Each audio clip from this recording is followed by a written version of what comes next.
Yes. Thank you. Thank you to Lucas Hall. I'm here at the Total Wealth Academy. You're walking in or listening in to another episode of my podcast called Nailed It.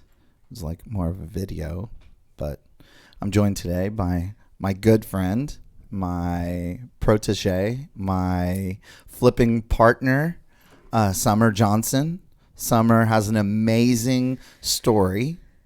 Not only is she just a fantastic human being with a great personality, but she is also a first-time flipper that has a $100K bag of cash that she was given on her first flip. So we're going to walk through your first flip experience so that other people know, hey, listen, it really is not that difficult in order to do it if you just find the right team.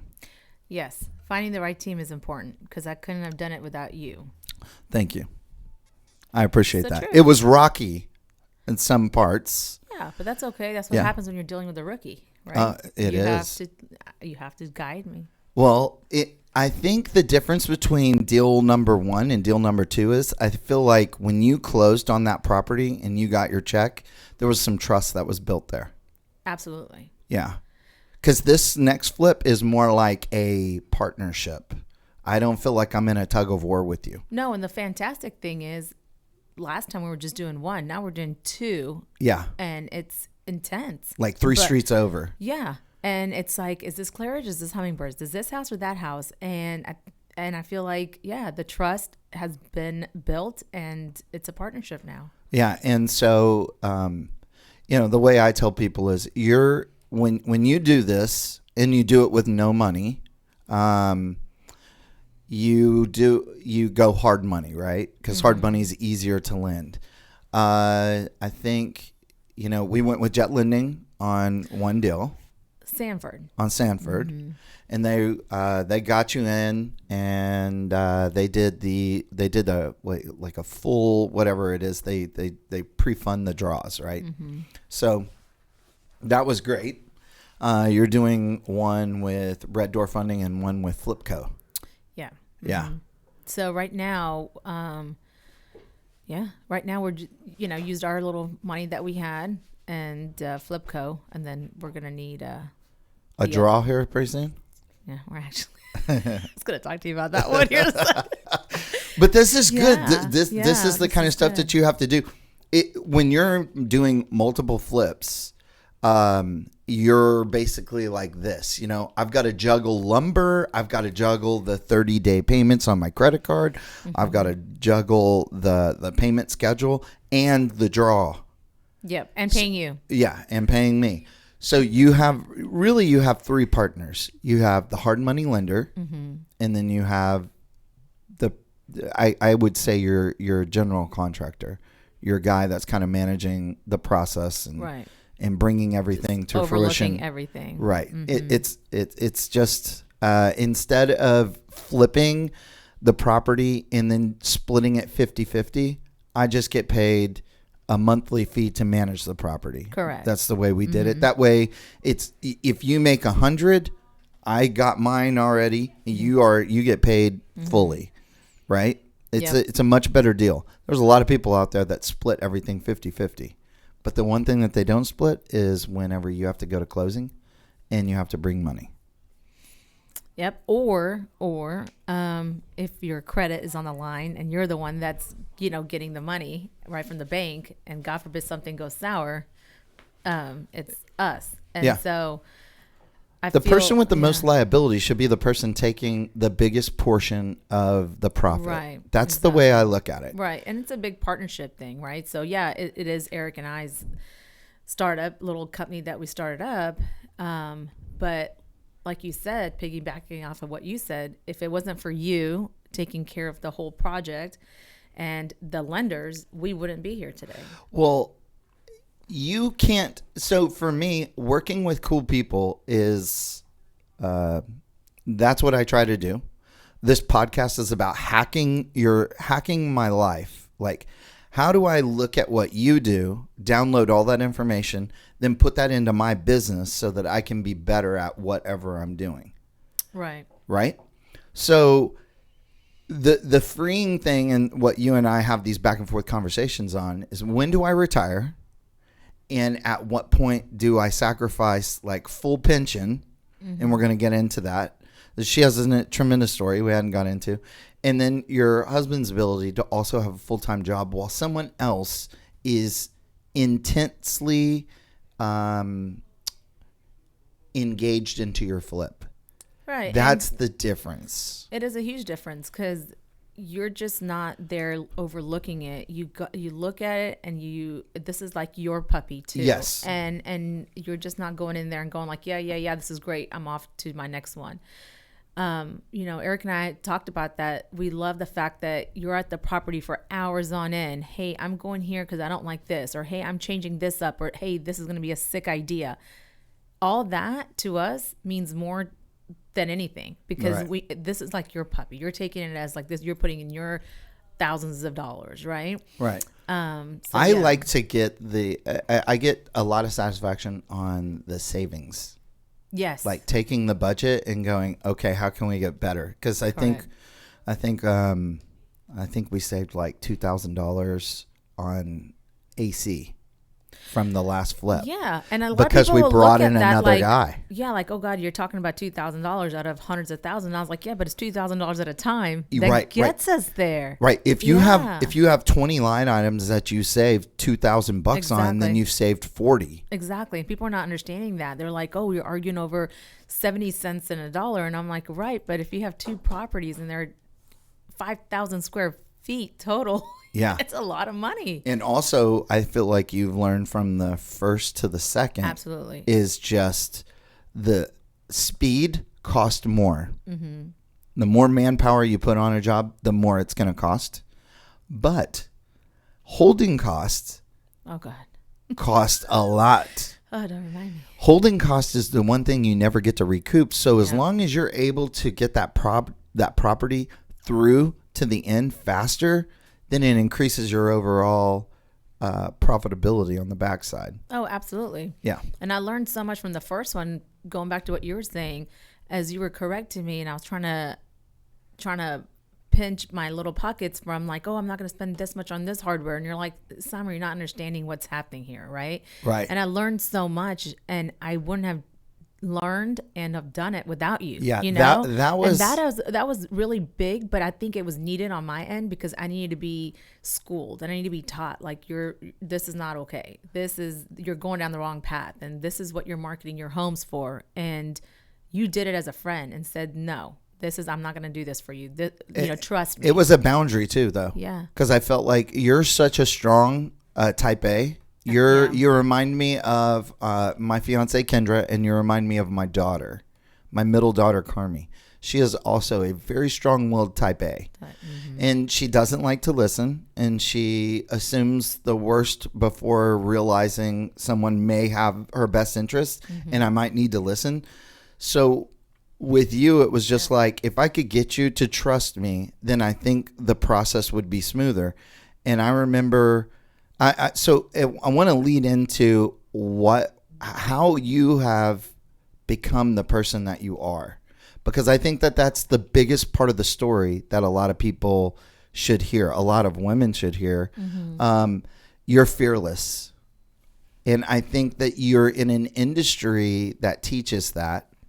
And so for me, with you, instead of kicking the mule to go faster, I have to hold the reins of the stallion to go a little bit slower, because you get that hit the ground running. Yeah, we see that red, and we want to go. Yeah. So give everybody the background of Samar Johnson. All right. Well, so I'm originally from California. We moved from California to here to Houston. Got my master's in criminal justice and psychology, joined the Houston Police Department. I worked under the Vice Division. When COVID hit, a lot of things changed in my life, and my husband and I got to talk a lot, and we decided that we want to start something and work. I want to be able to work for myself, not worry these crazy ass hours at work. You know, being a police officer, you're working no matter what. So when the regular citizens are staying at home during a flood, we're working. So Harvey, for example, I was 5 months pregnant with our son, and I didn't get to go home for 3 days. You slept at the station and you were a police officer. And then when you got to go home for 3-4 hours to take a shower, pack a bag, and go back and not go home for another 2 hours, 2 days, that was it was an eye opener. Like, do I really want to do this with 2 little kids, right? What can I do and be my own boss? And, one of our mutual friends, Yvonne, she's amazing and I love her to death as well. And I called her and picked her brain saying, I have a certain amount of money and I want to start with this. And Yvonne's also a huge type A personality. Yes, she is. Very big personality. And and that's why we get along, because we know each other that way. And I love her. And she's freely she gave me her whole heart and was just like, here, I'm gonna help you out. And this is the time that you and her were flipping Benning Street. Yeah. And so I approached her and I said, hey, I got this deal that just came and fell in my lap. But it didn't.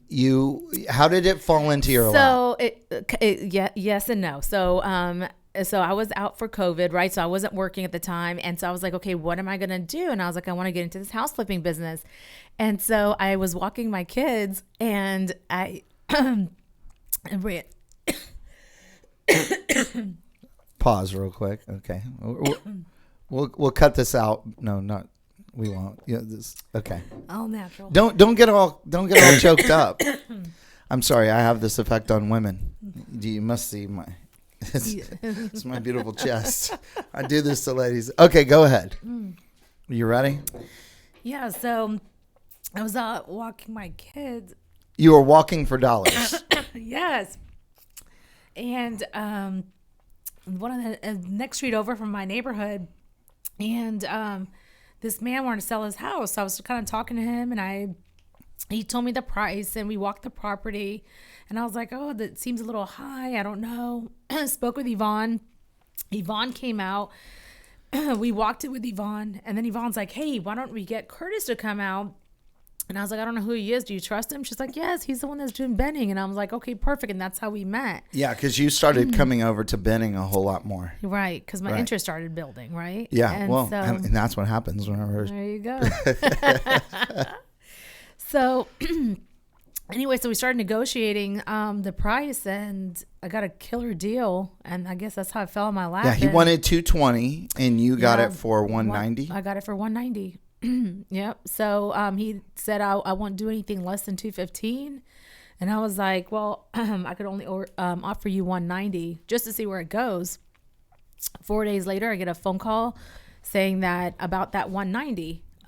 So we went ahead and, I think we closed. How long did it take? Like less than 2 weeks to close on that house. Yeah, less than 2 weeks. He wanted to be out. Yeah. And then we started, then we brought in plans and permits. Right. And so they helped a lot. But at that time, the permitting department wasn't taking as long as they're right now. Right. The permitting department has 1,400 permits and 5 people trying to approve. So I'm writing to the city, by the way, about that, because why are we getting hit with that? Yeah. Because they're low on employees, right? I don't know if it's that they're low on employees. I think that the difference is that we used to be able to pull people from other positions and they would walk you through the one stop. Mm-hmm. And now, because people aren't there, they can take their time. They're working from home. Yeah. And that's what sucks. Yeah.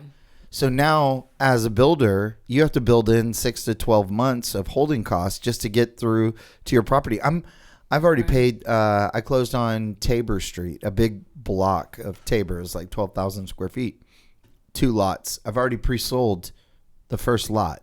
Oh, nice. Right, for like $1 million. But Lucky. We don't even have the fortunate thing is we don't have the plans out of plans and permits yet. It just got we just went to architectural.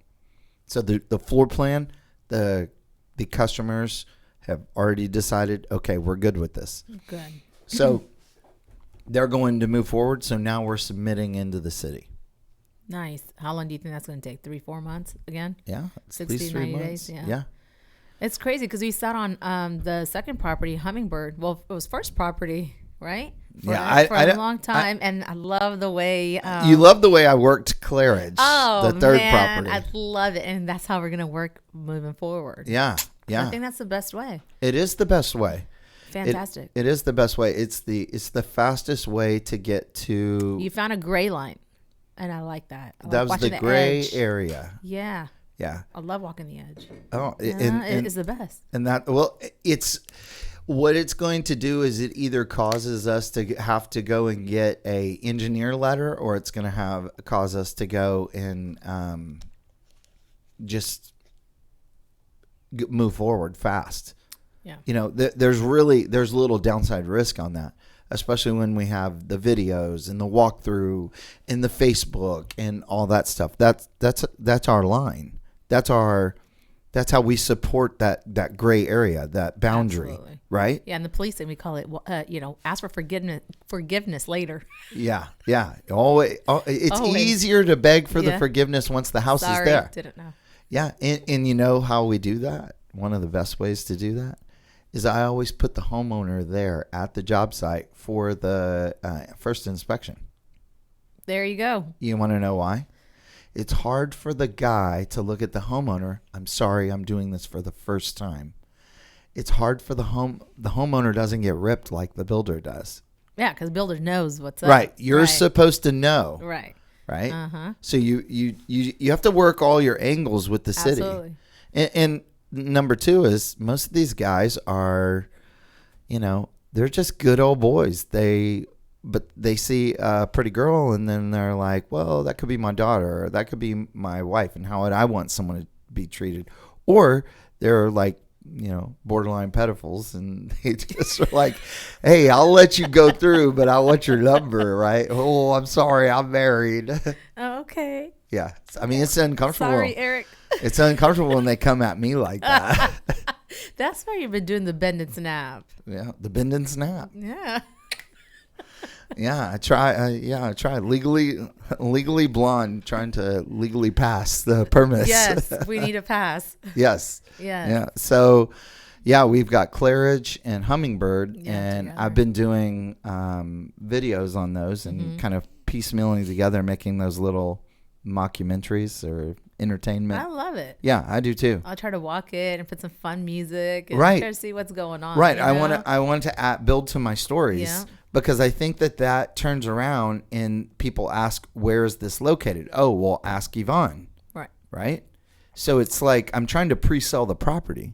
And we look at it this way. Hummingbird across the street, Yvonne just sold. So Right. how awesome would that be? And she's ready. She's our little shark. She's Well, I ready told to her just to go ahead sell and both. put a Hummingbird up for sale as coming soon.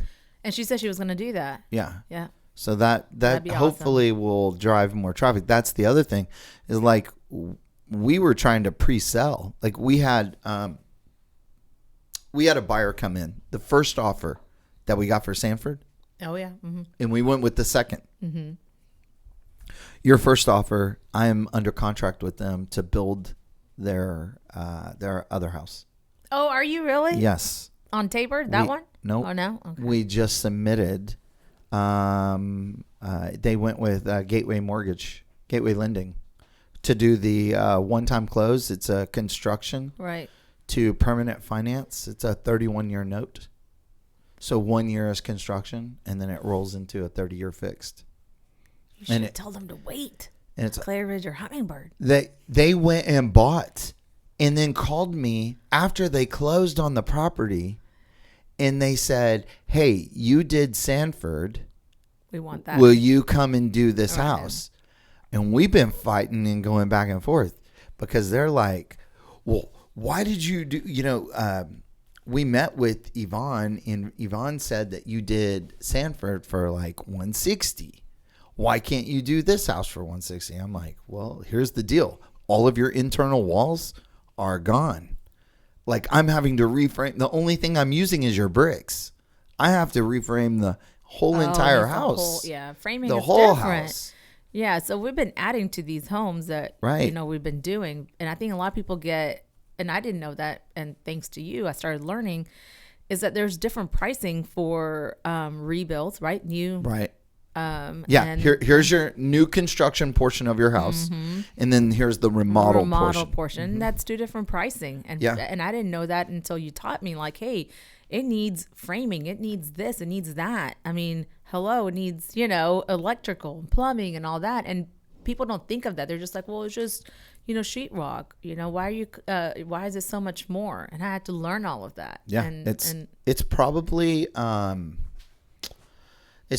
the hardest process to do is to deconstruct a house and give someone a permanent number.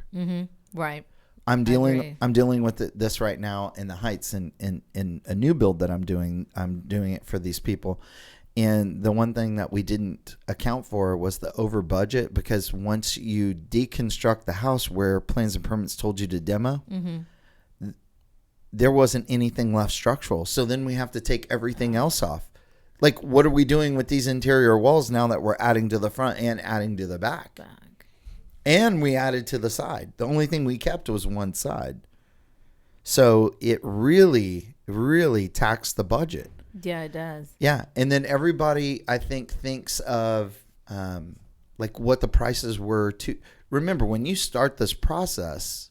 Oh, lumber. The price of right. lumber. When you started probably to build a $500,000 house, I would say is probably 105 square foot new.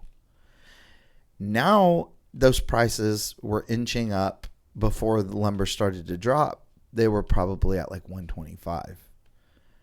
Fortunately for you, you were through the majority of the lumber when the prices were escalating. Yeah, we were done with that part. And then that's when you said lumber prices going up. So we had to account for that for clearage and hummingbird coming up. And we did. Yeah, we did. Yes, we did. And I think with the lumber prices coming down, the one thing that we are experiencing now is that I'm seeing an escalation in the labor price, because everybody in Houston is like wanting work done. So we're no longer competing for these guys at the investor price. I'm competing for these guys against the homeowners who are driving by the properties saying, hey, I've got a project. Would you do this project for me? And then they get to ask whatever they want. They ask a lot higher. Right. That's what no one's accounting for. The inflation in labor, it doesn't go down. Yeah, and I think a lot of people just feel like everything should be just given to them, right? Yeah. But your knowledge is powerful, and that also takes money, right? And time. So if you're taking time away from your work and you have a life outside of this, family, so absolutely. And that's where I had to learn, wait, there is a gentleman named Curtis Wharton, but there's more to him than just this. Right. And I didn't count of all of that. When I was talking to Yvonne, she's like, no, this is his price, and this is how much how much he charges, and this is how much I charge. Just coming in as a rookie, you don't think of all that pricing. But when it's all said and done and you look at it, you're like, well, it makes sense, because he needs to eat, she needs to eat. It needs to be, and it takes a village to get this going. The biggest benefit that I had was being a former realtor. Right, that is true. And owning a brokerage. So you've seen so many houses in renovating on a budget for rentals.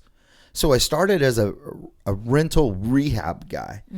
So I know where to cut cost here, but the one thing that you can never cut cost on, which is why we were having some of these like 40 bullet points of like, I need this fixed and here's blue tape everywhere, right? Right, yep. There is a level of quality of finish that we cannot discount.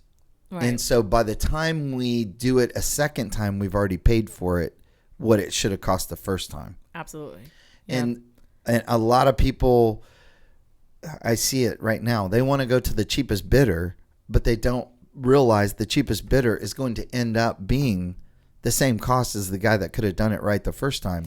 Yep. Because you're either going to pay in time, or you're going to pay in lack of experience and having to touch up and redo. You know what I learned? You're going to pay and get what you pay for, right? So if you're going to try to cookie cut it, that's exactly what you're going to get, right? And so You just have to pay the right prices, because at the end of the day, it's going to have to get refixed, or you're not going to be able to pass inspection. Something's going to happen, right? So, and with you, a lot of people are like, well, why do you have a GC? Why can't you just, for example, go to Home Depot and get those guys?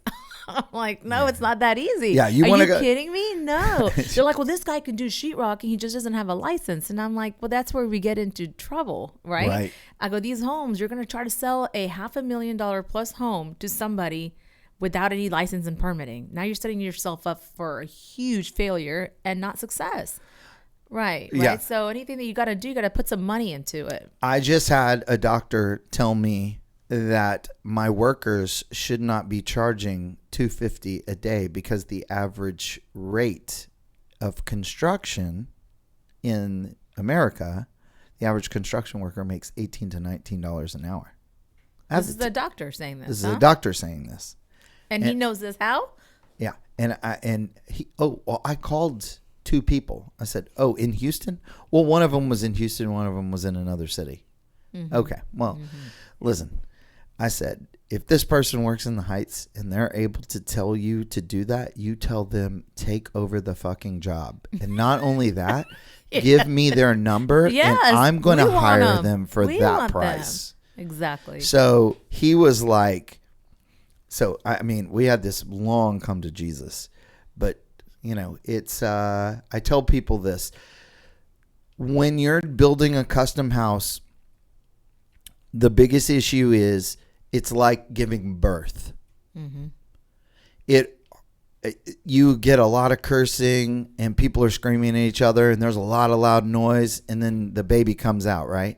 And then you're happy. Then you're like, oh, it's all worth it. And you forget about everything that took place. 1 year later, year later, you forget about it. And you're like, oh, well, and that's what I think about most of the process of the build. It's like, you don't remember the painful parts that I was there for every day, because I was there when you came in and said, ooh, I don't like this closet for the 3rd time. I want to make it bigger. Or I don't like the size of the laundry room. I need you to figure out a way to make it bigger. Or I remember Stanford when it was pouring down rain and we were pouring concrete and you were all a hot mess. So those stuff, right? People don't get to see all of that. What about the end where we had to go the very last day in Berman had forgot to pull the framing boards out because they're so digging. he started the deal, and then Berman and I were in the water just doing this, and then we had to get the bricks, and so then that's right, the bricks. That's right. One full day, and that was it was a Saturday, Labor Day or Memorial Day. Yeah, it was a Memorial Day. Memorial Day. It was Memorial Day. We were out there, and and I just that's where it comes back on me, because it's like, I was supposed to manage that part. I've got to get that done. So I need to stay there with Berman because I'm asking him to take his holiday and work. Yeah. So I need to work along with him. And then Eric came and helped out. So we all 3 were there. It goes a lot further with your workers whenever you're able to either eat with them or celebrate with them or work with them. Yeah, get dirty with them. Show them that, you're there as well. Or that they're not beneath you. Right. No, never. I think those people that do that, honestly, are shitty human beings. I can't stand, it's been my biggest pet peeve of people treating their workers, and I call it their workers, thinking that they're beneath them, right? So this is my maid and I'm going to treat her this way, or this is my nanny, or this is whatever. Absolutely not. We're all equal, right? Do not ever treat somebody beneath them. And I'll be very honest with you. The days of policing when I was in patrol, even though I was putting handcuffs on the bad guy, right? I wouldn't motherfuck them. I wouldn't sit here and talk shit to them, right? You still got to treat them equally. And that's one thing that I was really proud of, was that I would never do that, right? And you made a point that actually hits home to me, because I can't stand that at all. I cannot stand when people talk and they're like, oh, I'm better than you because I have more money than you, Yeah. And that's powerful. No, it's not. You're just a shitty human being. Right. These guys, you're working with them every single day. Yeah. You're dependent on their success. Your success is dependent on their success. Yep. you have to you have to have a level of empathy in order to be good at what you're doing. Plus, that's how you, Curtis, I've noticed that build trust with your guys. Like, for Yeah. example, with Manuel, that guy, I mean, he literally kisses the ground you walk on. And you just, because you're such a great human being, a great boss, someone that will get down and get dirty with them, knowledgeable. But at the same time, when you're talking to him, it with utmost respect. You never talk down to him like, this is what I want to get done because I told you so. It was always like, yeah, what do you think? Yep. And y'all do it. And I like that. Well, when he left and went out on his own, but I had told him a while back he was working for his brother, and so we did 5 years together. And I told him, Manny, I need you to have your own crew. I need you to step up and start managing. Yeah. And then when he was like, okay, I'll do it. He wouldn't answer the phone for like a month and a half because he left his brother and started. And he had to reconcile this whole like disloyalty thing. And I don't want to, I don't want to hurt anybody's feelings. And I was just like, listen, your brother wants you to be successful. Yeah. Everybody. And he should. Yeah. And he should. What I didn't get was that as the labor was increasing and the prices were increasing of lumber and materials, I never thought I would hear one of my clients tell me that I'm not paying $200 a day for skilled labor because they're illegal. And I was like, one, these guys are legal, and two, I have you on speakerphone, and those guys are standing right here. Yeah. As they're gonna urinate in your living room. No, she was like, give me his number. I want to coordinate with him directly. And I was like, no, that's not how it works. No. Yeah. That's why you have you. Yeah. I said, and then she goes, well, then I'm not going to pay you. And I said, well, then that's on you. And I'm going to walk out from this job site right now, and now you have this. I will walk from the job site, and then I'm gonna slap a big bill on you. Yeah, I'm gonna slap a lien on you for the work that you're not doing. Yeah. Well, show me the contract. I said, you know what the contract is? All the Venmo payments where you're telling me, and this conversation right now, and all these other people. I was like, yeah. Anyway, I could go on and on and on about how people really they expect one thing and they expect it at a very, very low price. The funniest part of the process with you was when we were at Boss Cat. Okay, we were at Boss Cat, and you were like, Yvonne, I just don't understand. I mean, why am I having to deal with him? I should be dealing with you. And I looked at you and I said, Yvonne, the biggest problem is she thinks you're Michael Jordan and I'm Scottie Pippen. What I need to understand right then and there was she is a mortgage realtor, has her business doing that, and you're construction, house building, right? Right. And so you were looking for the direction from the wrong person. Right. And you had to put it into police terms for me. Yeah. And I don't know what analogy you used, but I was like, oh, well, that makes sense. And a light it took the whole time in Sanford for my light bulb to go. It did. And when it went off, the bulb went off. When it went off, I told you, I said, this is the last one I'm going to do for you. Oh God, I got hurt. And I'm going to teach you. Yeah. I'm going to teach you how to do it so I don't have to work with you again. Yeah. That's what I told you. Yep. And I was so hurt. I was so butthurt. I told Yvonne, I said, I don't want to work with him either. I was like, I'm done. And we're waiting for our cars in valet. And I said, this is it. We're done. Right. And I had to sit back and think and just everything that we spoke about at that restaurant. Right. And everything that we did and how the house turned out and what we sold it for and how you broke record and everything in perspective.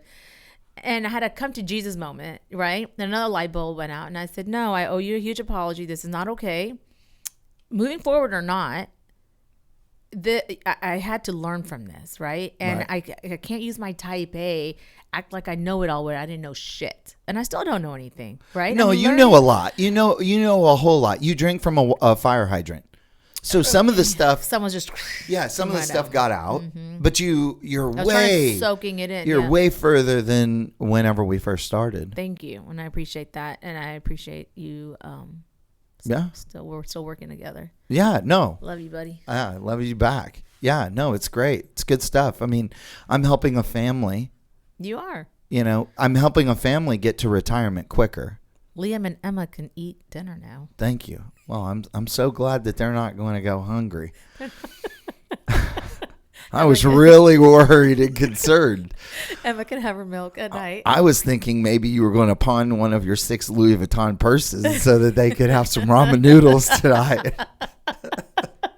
Those poor things. Oh, darn. Those poor things. My poor little babies. I I would have been like, here, just look at this. Does this make you full? It makes you full? Touch it. Touch the leather. So yeah, no, it was a good experience. I'm glad that you hit a massive home run on your deal, and I do feel way better about the experience. It feels like I'm helping someone be more successful versus like feeling like I'm the one pushing the stalled car and you're pushing against me. Yeah. Right? And that's a really good way of putting it, because at Sanford, you're trying to push me up and you're like, look it through my eyes, do this, do that.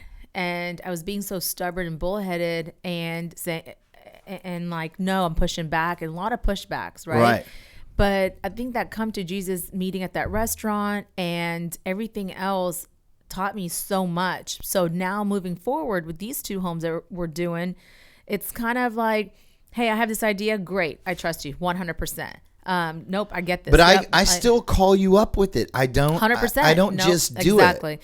And that's what I'm saying. And that trust and built, it has built through that, right? So you still call me Claridge, right? Remember how we had to change up the entry into the master. I was so excited about that. And so came in and you're like, nope, I don't like this idea. And you're right, because I was placing a toilet at a place where Manuel was shaking. I don't know why he didn't want to verbalize it to me. I don't know if he felt bad because I'm such a rookie at it. So he's probably like, I don't want to talk. No, he's like, she really just wants it here.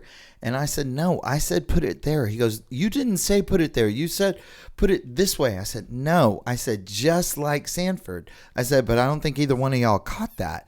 I want to create it just like Sanford. And then once he got that part, it was like, oh. Yeah, the measurements came back and I was like, I can't have 2 sinks in like this small space. I was like, I'm a woman. I know this. And he's like, yeah. And he wants a toilet right here. And I was like, oh, no. We're moving this. And so then you're like, no, this is your visual, right? And then, and we changed it up and it looks absolutely great. And they're putting the frame, what is it called? The framing is up, but wood. Ready the lumber? No. The pony wall? The walls. The walls are up. Yeah. No sheetrock, but the walls. Walls, ladies and gentlemen, walls. Walls. Easy word. Follow Samar Johnson for more construction controversial experience. What is called, like in school, word wall. I need a word wall. A word wall. Word wall. We need a construction word wall. You should. Yes. Oh my God. And sell it at Etsy. I think we should do that. Side business. Side hustle. For lumber. Let's get distracted even more. Yes. Let's distract ourselves from the real money making experience to do some $20 word wall. Yeah, some $20 hey, profitable. It could be like step 1 for rookie, buy the word wall. Do you know that I was going to at one point open a snow cone business? The barrier to entry was like $3,500, $5,000. Like a Kona snow cone kind of thing? Yeah, it was, we were just going to have this deal. And so it was me and this lady named Sharon Vaughn. She ended up becoming a realtor. And her husband, because I was their coach. And I was like, I want to do this. I used to do snow cones when I was growing up. And there was no Bahama Bucks there at this time in Cyprus. And this was like in 2009, 2010. And so he said, I tell you what, guys, if y'all will put together this business plan and break it down by like how many snow cones you need to sell in order to reach $2,000 a month, and do that every month for 12 months, and I need you to break it down, and I will fund the entire thing for y'all. I said, oh, okay. So we get together and we all meet, and we're at Gringos. on 290. Yeah. And we're sitting there writing everything down. And she's like, do you realize we have to sell 4,000 snow cones? It's a lot of damn snow cones. Yeah. And she goes, who's going to work every day? Is it you? I was like, no, I thought it was you. She was like, I'm not working every day. I said, I'm not doing this to own. I was doing this as a side business, not as like, this is my primary means. Yeah. I said, I couldn't even live off of this. This was just, and she goes, maybe we don't need to do snow cones. And so That was it. that was it. It was like such a good experience, right? Right. Because you just think how easy this would be if, and then you don't break down like each little individual detail. Right. Pen and paper meets, and then you're like having that oh shit moment. Like, I don't think that's a good idea. Right. Yeah. Right. Absolutely. It is. It's really good. Well, I am super proud of you. I think you killed the podcast today. It's really raw and informational. Thank you. It was good. Thank you. Your type A comes over perfectly. 2, what is the golden nugget that you would want to give to someone who's wanting to do this?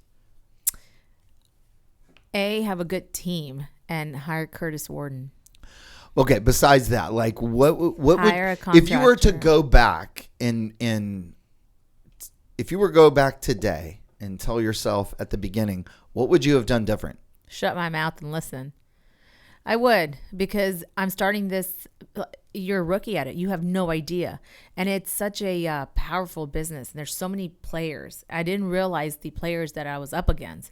And when I mean players, I'm just looking at a house to flip. You have contractors, you have GCs, you have real estate team, you have so much. You have your hard money lenders, right?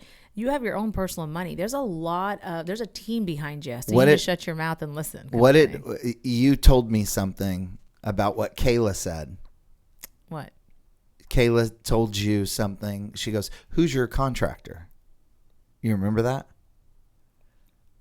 She said on Claridge, she says, who's your contractor going to be? And you go, Curtis Warden. She goes, Curtis Warden? Well, if Curtis Warden's doing it, we'll fund it. Oh, yes. Okay, so that's funny because I reached out to her this morning before I got my nails done. And I was like, hey, I need this. And she's like, hey, talk to Curtis. So funny.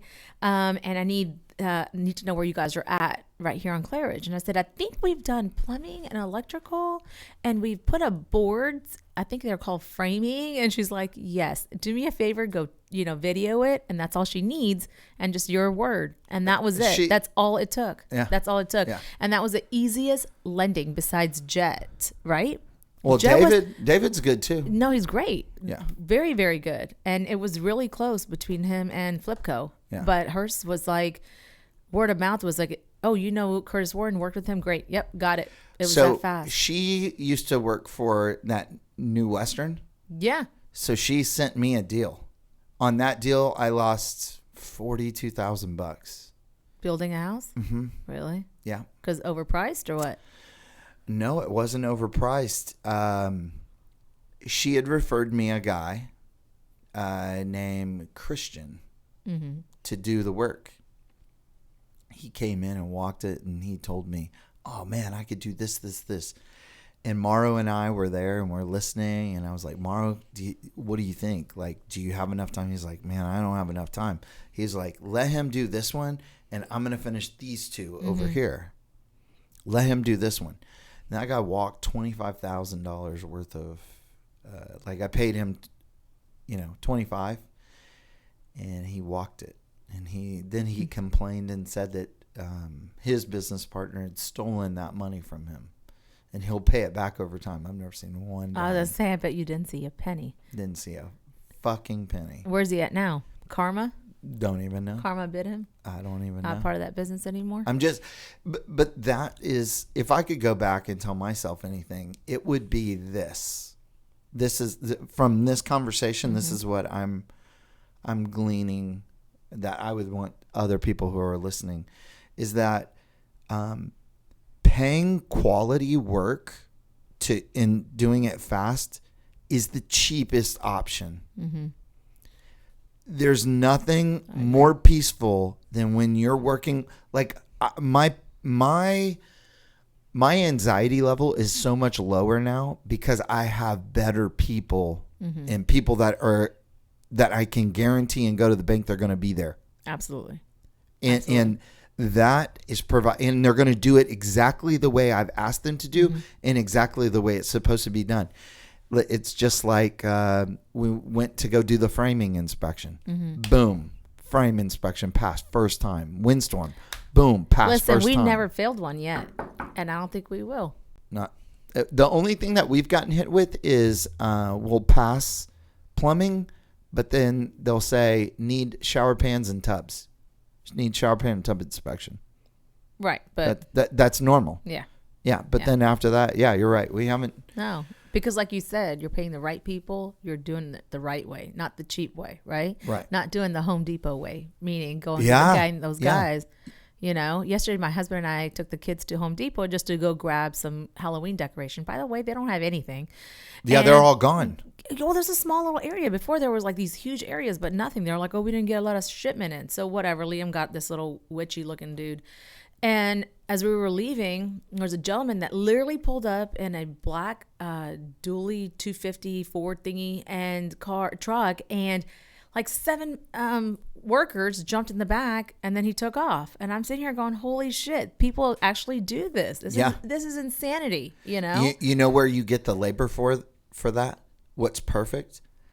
Paint prep, lawn, exterior paint. Okay, fine. I can see lawn care, shit like that. But building my house? No. No, not going to happen. But the other thing is that, you know, and I don't know if there's anything wrong with it. There's something that I don't feel comfortable with taking someone from Home Depot that doesn't have tools, that doesn't have a job, and taking them to an investor's house like yours, and then believing that tomorrow I'm not going to come back and the window's not going to be broken into and all the copper lines are going to be gone. Right. Or that all is our my materials fear. Gone. Right. Yeah, absolutely. Like the guys that we have, they're in this for like oh my gosh, we're going to be here for 3 months. I got guaranteed money for 3 or 4 months. And they're already hungry for another one, right? And so, I mean, we're working on that one, but we actually need to start working on that one. Yeah. Well, there's other opportunities. So, yeah. Summer, you're amazing. You and Eric. Huge shout out to y'all. Y'all did a great job. Yvonne was amazing. Absolutely. We appreciate everybody. Berman, hopefully, R.I.P. on his back. I hope he gets better soon. I know. Poor Bubba. Poor Bubba. Poor Bubba. All right. Thank you so much. Thank you, everyone, for watching. Hope it was fun. Oh, wow. Look at that. Oh, my gosh. All right. See you guys. Bye.